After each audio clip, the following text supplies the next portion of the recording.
bahwa orang dengan kolesterol darah yang rendah itu justru tingkat mortalitasnya lebih tinggi. Artinya apa? Orang itu semakin rendah kolesterolnya, mereka risiko kematiannya semakin tinggi. Yang kita dengar selama ini, wah ini minyaknya sudah melewati 5 kali penyaringan. Ya. Semakin banyak disaring itu bukan berarti semakin baik. Oh ya? Loh, iya. Ada yang lebih berbahaya dari gula. Saya tahu, itu isinya fruktosa. Bukan. Bukan. Apa itu? Adalah omega 6. Omega 6 itu apa? Nah, omega 6 ini adalah yang tinggi di dalam minyak goreng. Aduh, silakan. Itulah sebab kemarin ibu-ibu itu demo ketika minyak goreng kosong. Jadi itu sampai sebegitu paniknya mereka, bukan cuma kecanduan gula, tapi kecanduan minyak goreng. Dok, ini what happened ini? Sahabat SP30, salam hebat luar biasa. Selamat datang kembali ke channel Success Before 30 dan kembali lagi di Level Up Podcast. Kali ini saya kembali untuk kali kedua. Saya kedatangan narsum kita yang memang sedikit unik.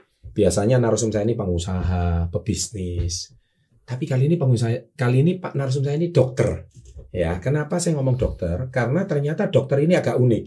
Karena ternyata beliau itu bukan cuma memahami jenis obat-obatan. Biasanya kalau ngomong dok, ini saya minum obat apa gitu. Beliau enggak. Beliau ini ngasih sarannya yang diubah bukan obatnya, tapi yang diubah makanannya. Jadi ini dokter ini basicnya naturopati. Jadi betul-betul beliau itu mengobati orang dari makanannya. Jadi makanannya yang harus diperbaiki serta pola hidupnya. Nah, itulah sebab beliau menjadi narsum di SP30 Health. Dan kali ini, kalau yang video yang pertama, kita bahas tentang konspirasi industri ratusan triliunan yang disembunyikan dan akhirnya sudah terkuak di video kita yang pertama. Jadi silakan tonton ya video kita yang pertama, yaitu gula. Dan kali ini sekarang saya akan membahas tentang kebiasaan 10 masyarakat Indonesia. 11-11-nya, bahkan saya ngomong 11-11-nya, bukan 10-10-nya. 11-11-nya doyan yang gorengan. Yes. Welcome back Dr. Hans. Thank you Pak Chandra for inviting. Ini luar biasa karena saya ini memang sangat curious, penasaran dengan yang namanya gorengan. Karena kecil siapa yang nggak suka gorengan? Saya sendiri suka. Suka. Iya, saya sendiri suka. Pisang goreng. Iya. Ya. Ubi goreng. Apalagi ayam goreng, bebek goreng, kayaknya semua digoreng. Iya. Nggak ada yang nggak digoreng. Betul. Indonesia kayaknya gorengan ini menjadi nomor 1. Iya. Saya lihat dari Sabang sampai Merauke deh. Gorengan itu betapa. Mungkin kayaknya bukan cuma Indonesia, tapi Asia Tenggara ya. Iya. Asia Tenggara ini kayaknya habitnya makan gorengan semua. US pun juga sama. US gorengan juga. French fries. Oh, fries semua ya. Iya. Waduh. Nah, tapi sabar dok. Nah, ternyata gorengan ini dibalik itu ada konspirasi juga. Nah, ini yang saya menarik mau bahas. Ini juga seperti mirip video yang lalu, industri ratusan triliun juga, yaitu industri minyak goreng. Mohon maaf, ini mungkin saya nggak nyebut brand, tapi ini pasti saya nyepil industrinya. Ya. Dan ini industrinya jutaan dolar. Ya. Ini mengerikan sekali, ya. Nah, kita akan bahas setelah yang satu ini. Welcome to Success Before 30 Level Up Podcast. Dr. Hans, yes. Kita ini suka bahas habit-habitnya orang Indonesia yang mereka itu kayak kecanduan. Kalau video yang pertama itu kecanduan gula. Ya. Kalau yang kedua ini kecanduan gorengan. Ini ya, jujur ya, gorengan itu sebetulnya tadi saya sebelum video ini dibuat Dr. Hans itu ada joke lucu. Kalau bapak-bapak itu lagi nongkrong, entah di warung atau di resto. Selain ngomongin apalah ya, ngomongin politik, ngomongin istrinya, terakhir ngomong, makananmu itu mengandung kolesterol. Ayo tolong, betul nggak? Kalian relate nggak dengan seperti kayak gini? Ini khususnya bapak-bapak 30 ke atas. Nah, sekarang saya mau nanya ini, sebetulnya kolesterol itu ada hubungannya sama gula nggak sih? Atau ada hubungannya sama gorengan?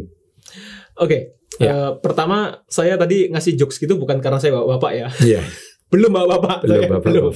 Saya yang mewakili lah. Belum. Iya. Iya. Jadi gini, Pak Chandra, ini kan karena saya tuh pasien saya banyak bapak-bapak. Iya. Nah, Beres. otomatis mereka itu banyak sekali yang punya masalah kolesterol ini, masalah sejuta umat lah ya.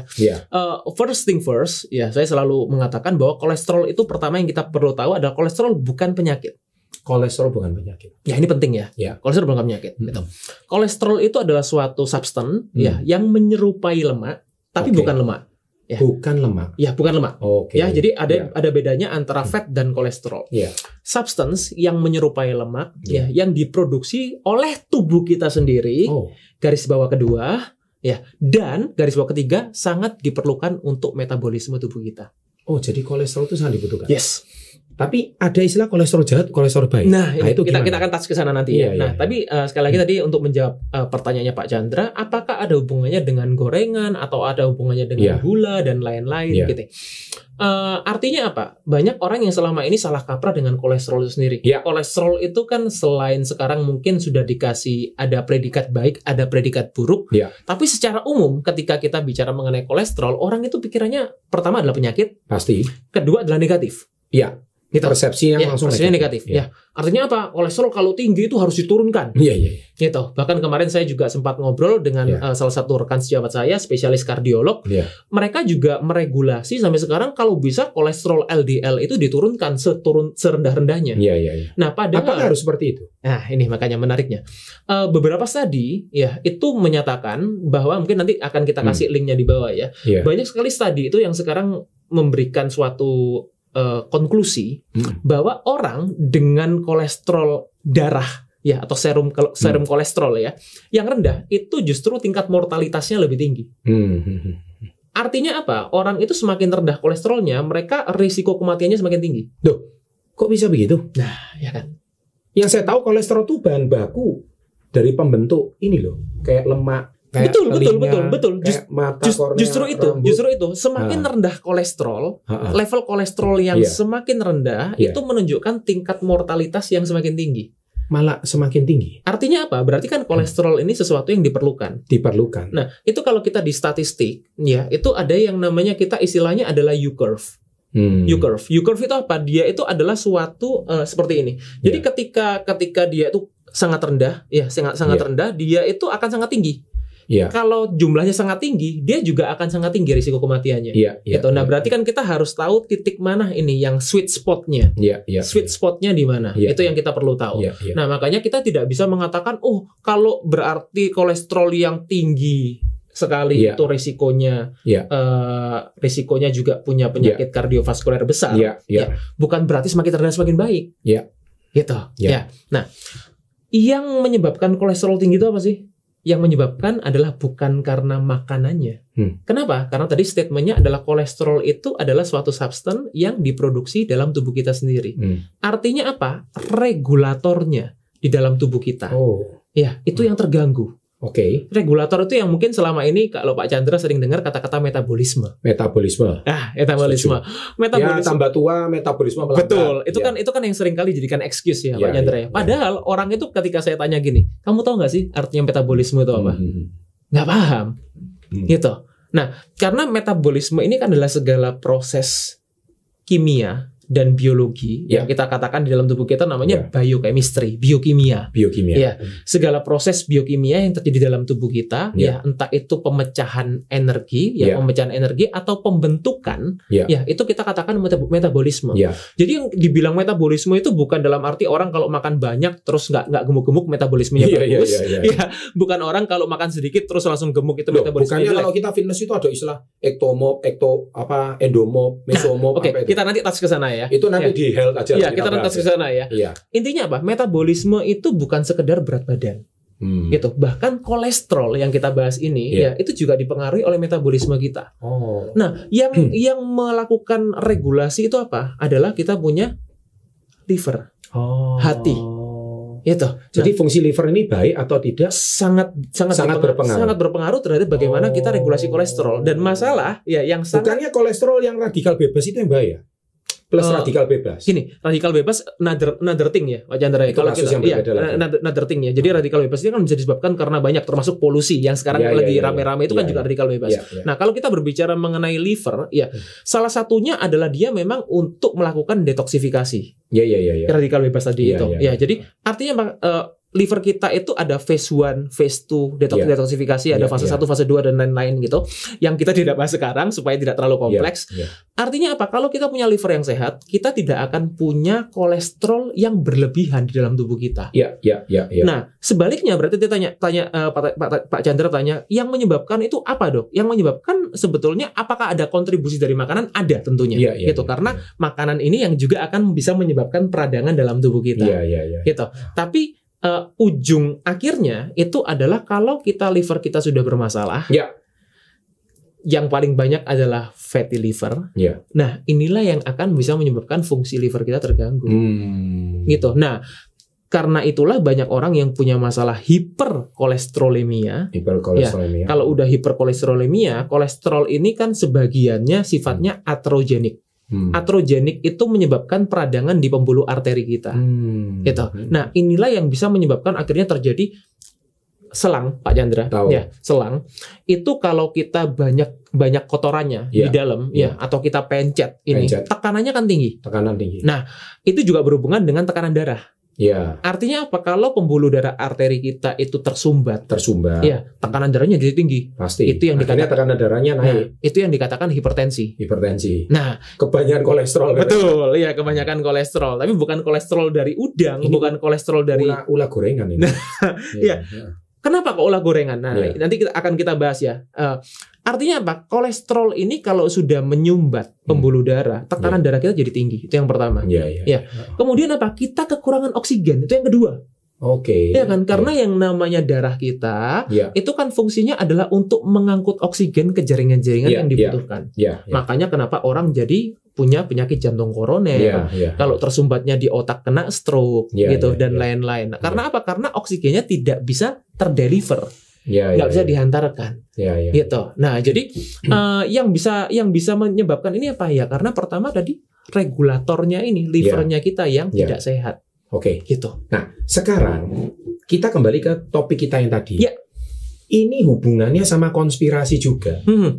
Kembali lagi ke gorengan. Karena image kolesterol itu pasti gorengan. Bebek goreng. Kemudian rempela goreng. Paru goreng, jeroan goreng. Nah, jadi jujur kalau kita boleh ngomong, gorengan ini pasti identik dengan minyak. Oh iya, tentu. Bisa nggak sih orang Indonesia ini nggak makan gorengan? Nah, ini. Kalau saya jawab sebetulnya hampir nggak mungkin. Tapi sekali lagi, sebenarnya bisa karena bayi itu cuma minum susu. Oh betul. Dan bayi itu makan yang lembut-lembut. Harusnya bisa. Nah, gorengan itu. Nah, terus satu lagi, ini yang lucu, Dok. Saya nggak tahu ya, ini cuma di Indonesia atau enggak ya. Kenapa kok ada radang tenggorokan?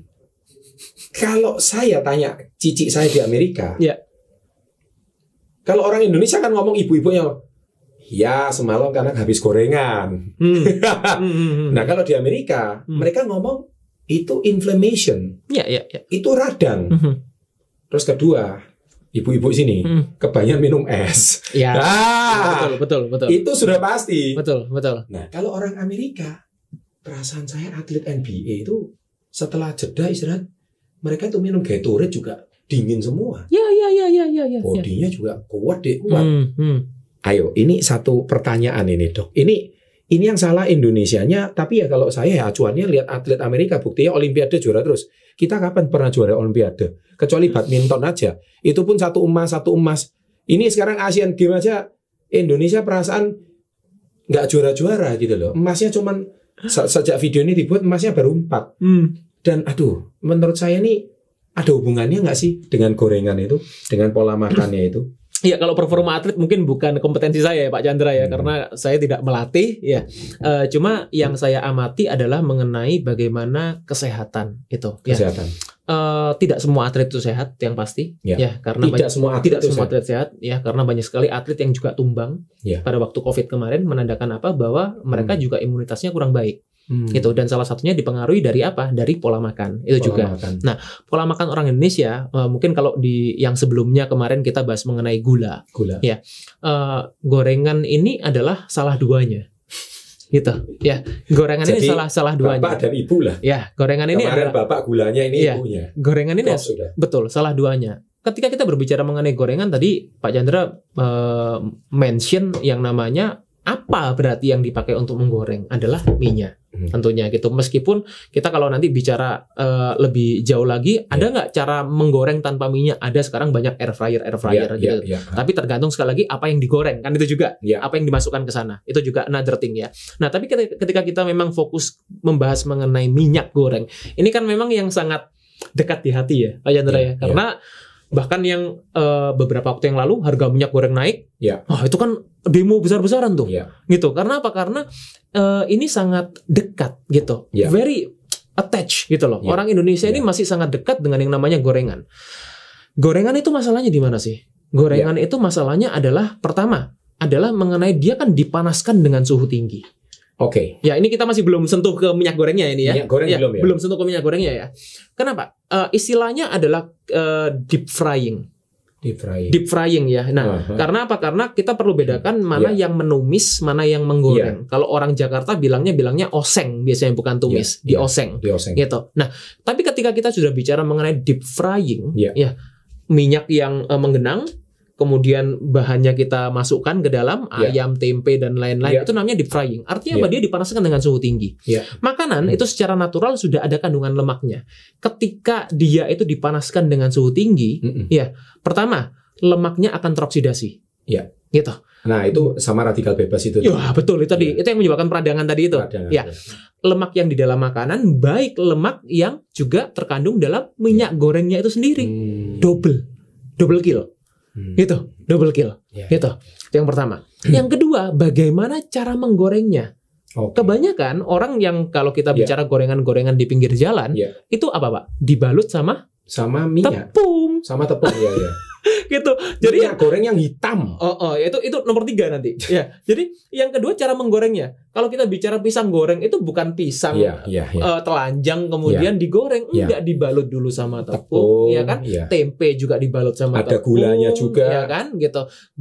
Tahu juga dibalut sama tepung dan lain-lain gitu. Itu nomor 2. Yang ketiga tadi mengenai Pak Chandra bilang minyaknya itu sendiri. Sudah dipakai berulang-ulang kali, warnanya sampai hitam. Sampai warnanya hitam. Katanya lebih gurih orang sini. Gitu. Jadi bumbunya meresap katanya. Semakin hitam semakin bagus. Gitu. Nah, saya itu bilang seperti ini bukan karena saya nggak suka gorengan. Ini orang Indonesia siapa yang nggak suka gorengan? Ini sesuatu yang kita perlu luruskan. Jadi saya bicara seperti ini bukan karena saya nggak suka gorengan, tapi karena saya memang memilih untuk tidak makan gorengan. Memilih untuk tidak memilih makan. Karena hidup itu kan pilihan ya. Betul. Gitu, hidup itu kan pilihan. Jelas. Jadi kalau di Pak Chandra tanya apakah mungkin orang Indonesia itu tidak makan gorengan? Ya, saya merasa saya orang Indonesia. Iya. Ya, kira-kira mungkin sih 99,9999% ini tetap makan 0,0001-nya termasuk kayak beliau. Tebakan Pak, biar menarik ya. Kira-kira kalau menurut Pak Chandra saya udah nggak makan gorengan berapa lama, Pak? Oke, sekarang Dokter Hans kalau boleh tahu umur berapa? 30 lebih ya mungkin ya? 33. 33 saya. Nggak makan gorengan. Menurut saya ya. Kira-kira berapa lama, Pak? Mungkin, coba tebak. Tebak ya? Tebak kira-kira. Mungkin 3 tahun terakhir mungkin. 3 tahun. Hampir betul, Pak. Hampir betul. Ya, hampir berarti betul. Pisang goreng itu nggak makan? Udah gak lama, Pak. Aduh, udah lama sekali. Enak banget loh. Iya. Kurang harusnya, pas, Pak. Harusnya saya hidangkan di pisang goreng. Ini hidangannya udah lebih tepat, Pak. Aduh. Pisang molen itu nggak pernah makan. Udah lama, Pak, nggak makan, Pak. Kira-kira berapa lama? Masih belum tepat ini tebakannya. Ya, tambahlah 3,5 tahun lah. 3,5 tahun, Pak. Saya itu nggak makan gorengan mulai sejak tahun 2008, Pak. Hah? Berarti udah 15 tahun dong. 15 tahun yang lalu nggak makan gorengan sama sekali. Yes. Secuil pun tidak. Secuil pun. Aduh. Gitu. Nggak nyari. Keripik gitu nggak makan. No. Hah? No. Seriously? Ya, boleh tanya ke teman-teman. Kacang goreng gitu. Sama sekali. Ya, 2008 itu. Wow. Gini, makanya karena kalau kita bilang bisa itu karena biasa. Bisa karena biasa. Ya, bisa itu karena biasa. Saya sudah bisa yang gulanya. Oke. Tapi gorengan ini masih agak sulit. belum. Ya. Gitu, ya. Jadi ya. ini segala sesuatu itu karena kebiasaan. Kalau kita sudah punya kebiasaan, makanya saya selalu bilang gini, saya itu tidak pernah membuatkan program ke pasien saya. Saya nggak pernah buat program. Karena yang namanya program itu ada waktu mulai, ada waktu berakhir. Nah, gitu. Nah, ini yang makanya saya selalu bilang ya, jangan pernah berpikir bahwa kalau kita namanya diet itu program. Program itu ada waktu mulai, ada waktu berakhir. Sama seperti program hamil. Ya, kan masa orang hamil terus, ibu kan enggak. Ya, ada waktunya dia mulai untuk conceive, ada dia mulai untuk birth, gitu. Artinya apa? Diet ini jadikan suatu kebiasaan. Jadikan sebagai lifestyle. Kalau kita berpikir, saya tidak bisa melakukan ini dalam jangka waktu yang panjang, jangan dilakukan. Oke, sekarang gini. Saya kembali ke cerita minyak goreng ini tadi. Kalau lifestyle ini kembali ke pilihan masing-masing. Kalau Anda nonton podcast ini kepala Anda semakin pusing, berarti kamu semakin kebanyakan gorengan kayak saya. Jadi kayaknya loadingnya lama. Saya 15 tahun saya nggak bisa bayangkan. Berarti setengah hidupnya Dokter Hani ini udah nggak konsumsi gorengan. Iya. Wow. Ini saya pun masih loading ini. Tadi saya pikir cuma 3 tahun, 15 tahun. Berarti betul. Artinya dia sudah jadi lifestyle. Iya. Sama kayak Anda kalau tidak merokok itu udah lifestyle. Oh iya, ya. Ya betul. Betul kan? Betul. Sama kayak kalau Anda nggak minum alkohol itu juga lifestyle.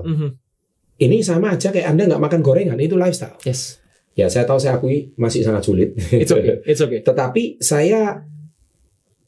yang menjadi pertanyaan, itulah sebab kemarin ibu-ibu itu demo ketika minyak goreng kosong. Ya. Jadi itu sampai sebegitu paniknya mereka, bukan cuma kecanduan gula, tapi kecanduan minyak goreng. Dok, ini what happened ini sama Indonesia ini. Dan ini ditengarai betul sebagai produsen minyak sawit. Kita tahu konglomerat di Indonesia ini selain tambang juga minyak sawit. Ya. Itu berarti permintaannya besar sekali. Ya itu. Konglo-konglonya teman-temannya Pak Chandra semua. Harusnya Pak Chandra yang bisa ngomong ya. Ya, saya nggak peduli. Tapi pinter banget dia. Karena melihat kebutuhan masyarakat Indonesia. Tapi sebenarnya minyak sawit ini sehat nggak sih dok? Itu loh dok. Ini yang saya mau tanyakan ini. Kadang minyak goreng ini loh. Yang saya sebut aja mereknya F gitu ya. Atau mereknya B depannya itu gimana itu? Pusing saya. Memang kadang demand itu dibuat ya Pak Chandra ya. Kalau kita mau bicara mengenai konspirasi ya, demand itu kan dibuat ya. Dan kebetulan memang selain gula, gorengan ini juga memberikan suatu adiksi ya, kalau kita bilang dalam tanda kutip ya, memberikan adiksi. Kecanduan. Betul, karena kita punya suatu respon di taste bud kita itu ada yang namanya umami, gurih gitu ya, gurih gitu. Kalau kita makan gorengan, taste-nya adalah gurih gitu ya, meskipun rasanya tidak manis. Betul. Gitu. Makanya saya selalu bilang tidak semua yang rasanya tidak manis itu tidak berbahaya. Betul. Gitu. Ketika kita memberikan respon itu di dalam mulut kita, ya lidah kita mengirim sensor itu ke otak. Gitu. Jadi ada suatu neurotransmitter yang kita sebut salah satunya adalah dopamin, ya. Yang kedua adalah serotonin. Ya, jadi banyak sekali asetilkolin dan lain-lain. Itu kan neurotransmitter di dalam otak kita. Itu terangsang, gitu. Terangsang memberikan kita itu suatu happiness, gitu. Happiness, dan itu nagih sifatnya. Dan saya lagi dia tidak cepat mematikan. Oh no. Sama kayak gula itu tadi. Tapi pelan-pelan mematikan. Makanya kenapa penyakit jantung itu disebut salah satunya adalah silent killer kan? Gitu. Yang namanya serangan itu nggak bilang-bilang Pak Chandra. Serangan jantung itu nggak bilang-bilang. Kalau bilang-bilang namanya pamitan. Masuk akal. Iya, pamitan namanya, bukan serangan. Pamitan jantung. Gitu. Ya, kalau namanya serangan jantung itu nggak pamitan. Langsung. Gitu. Artinya dia menyerang ya, itu yang kita bilang namanya kalau di medis adalah angina. Iya, angina gitu. Angina. Jadi kalau mungkin makanya kenapa banyak orang yang bilangnya sebutannya angin duduk. Nah, orang zaman dulu gitu. Ngomongnya angin duduk. Itu angina. Gitu. Nah, itu sebutannya karena apa? Karena yang namanya pembuluh darah di jantung kita itu kan besar-besar ya.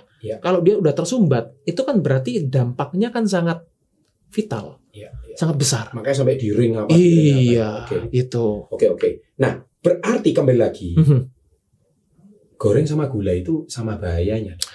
Dia tidak langsung mematikan tapi sama-sama bahaya. Nah, buat teman-teman yang mungkin nonton juga SB30 Health, ada video beberapa waktu yang lalu saya katakan gini, ada yang lebih berbahaya dari gula. video saya. Ya. Gitu. Judulnya adalah ini yang lebih berbahaya dari gula. Betul. Saya tahu itu isinya fruktosa. Bukan. Bukan. Apa itu? Adalah omega 6. Omega 6 itu apa? Nah, omega 6 ini adalah yang tinggi di dalam minyak goreng. Aduh, silakan. Guys, kalian penonton Success Before 30 yang sambil makan gorengan, Sambil ngambil gorengan, sambil nonton gorengan, ini. sambil makan kacang goreng, sambil makan emping, atau sambil makan cilok, ya, sambil goreng. Tolong pikir baik-baik, karena mungkin kamu nggak ada langsung serangan jantung, tapi kakek kamu, paman kamu, kalau kemarin tiba-tiba meninggal karena serangan jantung, jangan-jangan kebanyakan omega 6. Saya agak tergelitik ya waktu Pak Chandra bilang seperti ini ya, karena saya juga cukup sering, mungkin juga Pak Chandra salah satunya ya, sering dengar, oh dok saya itu memang turunannya seperti itu. Iya, saya turunan diabetes. Iya, karena by the way, kalau turunan diabetes itu, diabetes tipe 1 itu yang keturunan, itu bisa disembuhkan nggak sih? Sebetulnya kalau kita bilang katanya kelainan organ. Iya betul, makanya kalau kita bilang keturunan itu kurang tepat. Gitu. Kalau kita bilang keturunan itu kan herediter. Ya, herediter kalau kita di medis bilangnya kan herediter. Sebetulnya tidak selalu herediter. Bisa. Gini, ibaratnya Pak Chandra, saya selalu bilang ya, genetik itu pasti diturunkan. Nggak mungkin dong. Kalau sekarang kalau Pak Chandra diturunkan dari genetiknya Muhammad Ali gitu nggak mungkin kan? Ya, jelas. Artinya apa? Pasti diturunkan dari mana? Ya orang tuanya. Gitu. Nah, tapi apakah genetik ini berperan sangat besar? Ya. Saya selalu bilang seperti ini. Ini ibaratnya mungkin kalau Pak Chandra tahu yang dulu kita kalau nyetel lagu di CD, kita kan pakai CD player. Ya. Setuju. Kira-kira kalau Pak Chandra mau nyetel lagunya Maroon 5, ya, punya CD yang original, kalau nggak ada CD playernya, kira-kira bisa bunyi nggak, Pak? Nggak bisa. Ya, mau CD-nya paling mahal lah. Pak Chandra beli. Orang sekarang ngomong CD ngerti nggak sih? Ya semoga. Ini kan kita bicaranya kan dalam arti sama Pak Chandra ya ini ya. Kalau Pak Chandra punya mau nyetel lagunya Mariah Carey, Mariah Carey. Kalau itu yang original pun, tapi kalau tidak ada CD playernya, kira-kira, nah itu. Artinya apa? Saya selalu menganalogikan gini, Pak Chandra. Kita punya gen DNA kita itu CD playernya. Oh. Sorry, CD-nya. Sorry ya, CD-nya. Kita punya gen DNA itu adalah CD-nya. Ya. CD playernya itu adalah lingkungan kita. Oke. Gitu. Oke. Artinya apa? Kalau lingkungannya tidak mendukung, ya sama aja. DNA-nya tidak akan berbunyi. Oh. Iya dong. Iya. Ya. Artinya apa? Kalau kita punya CD-nya, kita punya gennya, kita punya DNA-nya, tapi ternyata lingkungannya tidak mendukung, ya nggak akan bunyi kan? Gitu. Jadi sekalipun kamu membawa DNA diabetes, membawa DNA tipe 1 ya. Tipe 1, ya. Tapi kalau kamu tidak membuat lingkungan yang mendukung, lagunya pun tidak akan berbunyi, penyakitnya pun tidak akan keluar. Berarti dengan kata lain, dia sembuh itu tidak, tetapi dia tidak memainkan lagu itu. Dia tidak parah gitu ceritanya. Bukan tidak parah, tidak main memang lagunya. Berarti tidak bisa dikatakan diabetes. Betul. Wow. Karena apa? Karena yang paling penting sebetulnya adalah bagaimana lingkungan itu memainkan. Lingkungan itu apa nih? Pola makan kita, aktivitas kita, gitu. Ya, stres kita. Itu adalah lingkungannya. Gitu. Nah, sekarang yang saya sudah mulai paham, artinya berarti lingkungan kita ini kan gula sama goreng ini sudah lingkungan yang sangat susah ditinggalkan. Ya, harus diakui. Ya, kecuali dokter Han ini kan memang makhluk langka ya menurut saya ya. Makanya saya bilang ini 15 tahun yang lalu itu berarti 2008, Pak. 2008 itu berarti masih SMA ya? Oh, barusan masuk kuliah. Barusan masuk kuliah itu namanya masih remaja yang baru jadi pemuda. Iya. Itu boys yang baru jadi men. Dan men ini lagi seneng-senengnya itu tapi enggak makan gorengan. Ya, karena di sana ya makanya pada waktu itu kebetulan untungnya masuk di kedokteran yang juga memberikan informasi kesehatan juga, ya. Kemudian juga punya motivasi juga pada waktu itu. Akhirnya inline ya, Pak Chandra ya, inline. Jadi artinya punya knowledge, orang punya knowledge saja itu nggak cukup. Sorry ya, berapa banyak teman-teman sejawat yang masih merokok? Apakah karena mereka nggak tahu? Mereka tahu. Iya. Tapi karena tidak punya kemauan. Waktu ngomong gini ya, kita punya duit hidup kalau nggak dinikmati buat apa? Ya, sama dengan sebetulnya gorengan. Apakah karena mereka tidak tahu? Mereka tahu. Betul. Ya, tapi tahu saja itu belum cukup. Ya, paham. Gitu. Sudah paham. Ya. Berarti kembali lagi, ini industri jutaan dolar juga ini. Iya. Ya. Ini lingkaran setan, Pak Chandra. Oke, gitu. kalau tadi gula ditemukan tahun 65. Itu penyebabnya. Ya. Kalau minyak ini ada nggak yang sejarahnya hampir sama kayak gula itu tadi? Kalau secara minyak goreng loh ya. Iya, oke. Minyak goreng. Dulu kan kayaknya nggak ada minyak goreng deh. Okay. Nenek moyang kita nggak konsumsi minyak goreng deh. Saya belum tracing mulainya tahun berapa. Tapi yang pasti adalah sejak munculnya industri makanan. Oh. Ya, sejak munculnya industri makanan. Jadi mungkin teman-teman mungkin bisa ini ya, bisa searching sendiri. Iya. Karena gini, kita kalau berbicara mengenai industri apakah semua minyak tidak sehat? Saya bilang tidak. Oh, ada minyak yang sehat juga. Tentunya. Ya. Tentunya. Minyak zaitun contoh. Minyak zaitun. Itu pun sekarang sudah banyak yang dicampur-campur. Oh. Ya, nanti next mungkin kita akan bahas mengenai itu ya. Jadi tidak benar-benar extra virgin. Iya, gitu. Kemudian virgin coconut oil. Itu juga minyak yang baik juga. Banyak tuh teman-teman di Sobat Sehat SP30 yang minta saya untuk bahas mengenai VCO. Ya. Jadi VCO kemudian EVOO ya, extra virgin olive oil. Itu adalah minyak-minyak yang saya sarankan. Nah, yang tidak saya sarankan itu minyak yang apa? Minyak yang refine. Refine ya? Ya, refine. Refine itu artinya apa? Dia sudah dilakukan refinasi. Itu melewati proses yang namanya 3 proses. Namanya PDB. Ya. Purification, deodorizing, bleaching. Nah, jadi kalau kita bicara mengenai minyak-minyak yang sekarang kita udah minyak yang jernih, dan kalau mungkin yang dibeli di supermarket lah, ya, yang kita dengar selama ini, wah ini minyaknya sudah melewati 5 kali penyaringan. Ya, semakin banyak disaring itu bukan berarti semakin baik. Oh ya? Loh, iya. Makanya kenapa saya sarankan yang namanya EVOO, kemudian VCO, itu prosesnya mereka kan di cold press. Ya. Wisdomnya di sini ya. Wisdomnya di sini yang ingin mungkin buat teman-teman di SP30 ya. Saya katakan seperti ini, sumber yang baik itu tidak menentukan outputnya baik. Oke. Ya. Semua manusia itu lahirnya awalnya baik. Ya. Yang membuat dia tidak baik adalah ketika mereka di-nurture dengan lingkungan yang tidak baik. Oh ya, pasti. Ya, gitu. Lingkungan keluarga, keluarga, lingkungan sekolah, lingkungan kerja, dan lain-lain. Sumber makanan pun juga seperti itu. Kalau kita sering dengar, wah ini terbuat dari apa, gitu. Orang kan sudah merasa sehat ya. Karena apa? Karena mereka mendengarnya ini terbuat dari bahan yang kita katakan superfood. Gitu. Minyak kelapa sawit tadi yang dikatakan Pak Chandra, kelapa sawitnya itu sehat tuh Pak. Kelapa sawit itu sehat. Dia mengandung provitamin A, mengandung vitamin E yang sangat tinggi. Itu adalah sumber vitamin E yang tertinggi. Kelapa sawit. Tapi ketika sudah dibuat minyak goreng yang direfinasi melewati 3 proses tadi, PDB, akhirnya dia menjadi jernih. Minyak sawit itu awalnya warnanya merah. Pernah dengar ya minyak merah yang beberapa waktu lalu sempat populer?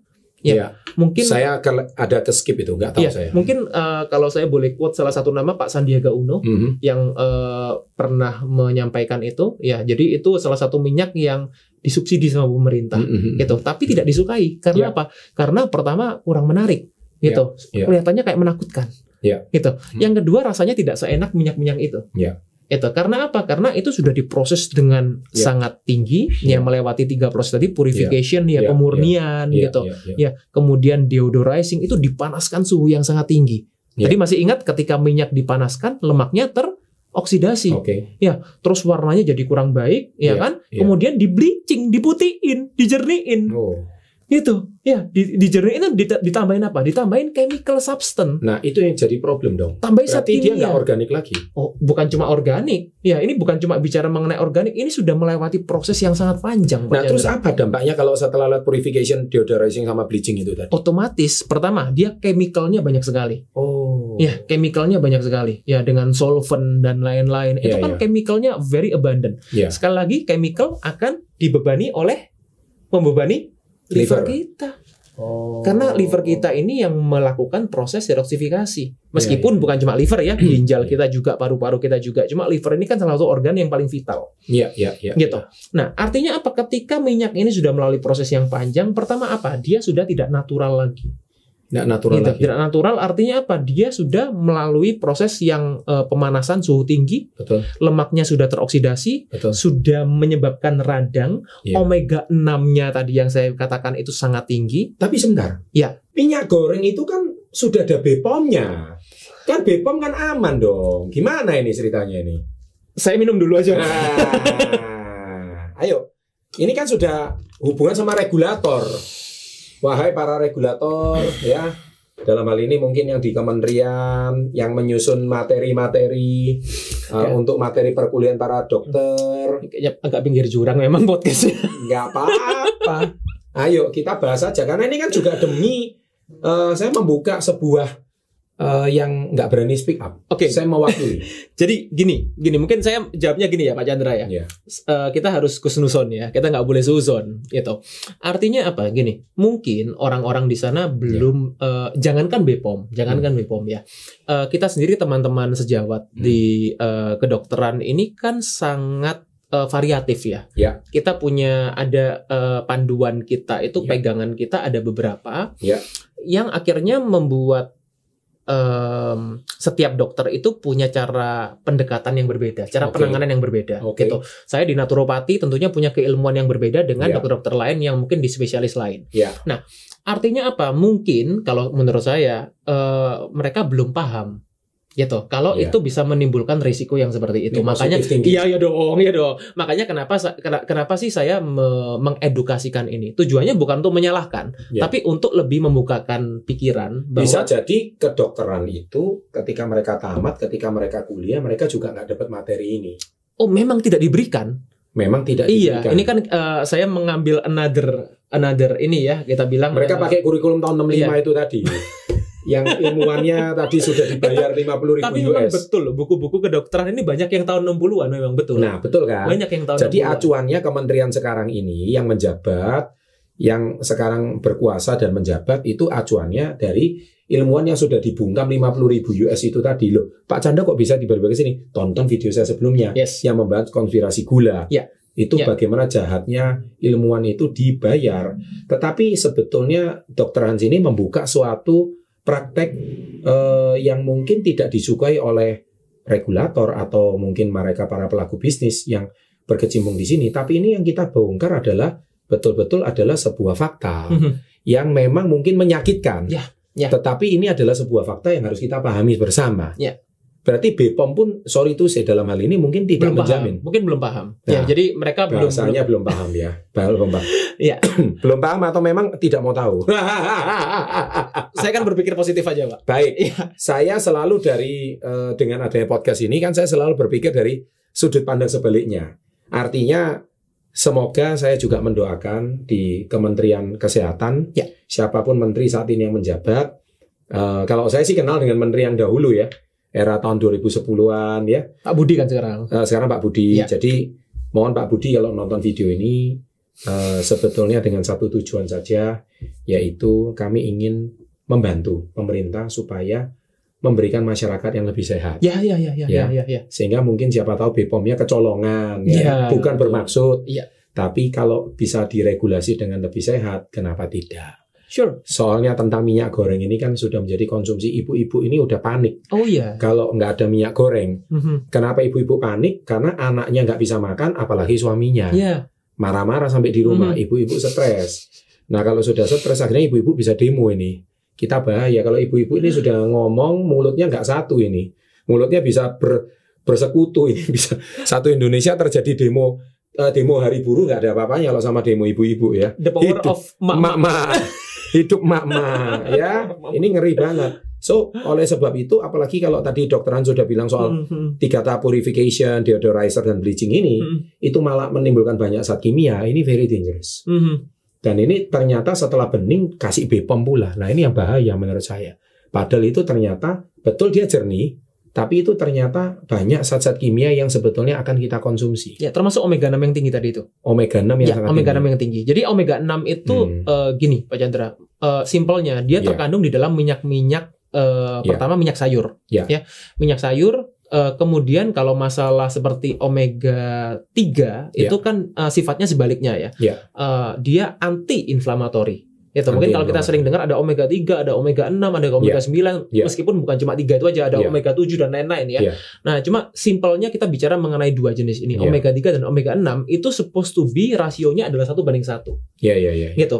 Tapi kalau kita sudah mengonsumsi minyak-minyak yang minyak sayur, Minyak sayur itu macam-macam, Pak Chandra. Minyak jagung, minyak kedelai, minyak canola. Itu kelihatannya sehat semua itu. Nah, itu. Apalagi saya vegetarian, itu minyak konsumsi saya semua itu. Yes. Nah, itu minyak-minyak yang tinggi omega 6. Itu.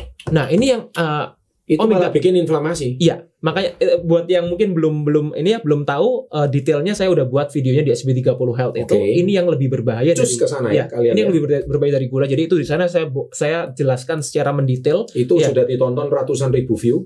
Silakan Anda meluncur ke sana. Jadi bisa dicek gitu untuk detailnya. Tapi di sini saya kasih singkatnya aja. Jadi tidak semua minyak itu sama. Tidak semua minyak sama. Tidak semua minyak goreng itu sama. Kalau pelaku bisnis sih dia nggak peduli ya. Yang penting kelihatan jernih. Dan laku. Kalau dia mau kasih yang sehat, bisa jadi nggak laku. Rugi juga. Betul. Pelaku bisnis akan ngomel sama saya. Kamu enak aja ngomong podcast. Saya menghidupi puluhan ribu karyawan.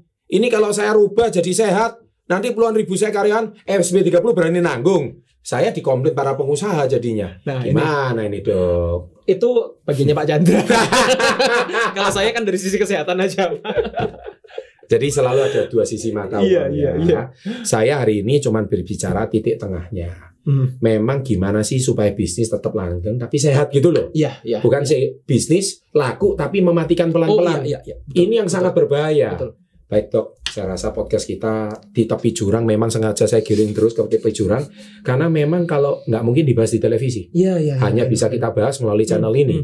Ini sesuatu yang mungkin orang nggak berani speak up, nggak berani speak up atau nggak ngerti.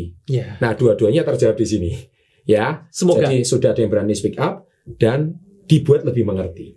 Dengan demikian Anda level up. Nah kan tujuannya seperti itu. Oke, demikian sahabat SP30.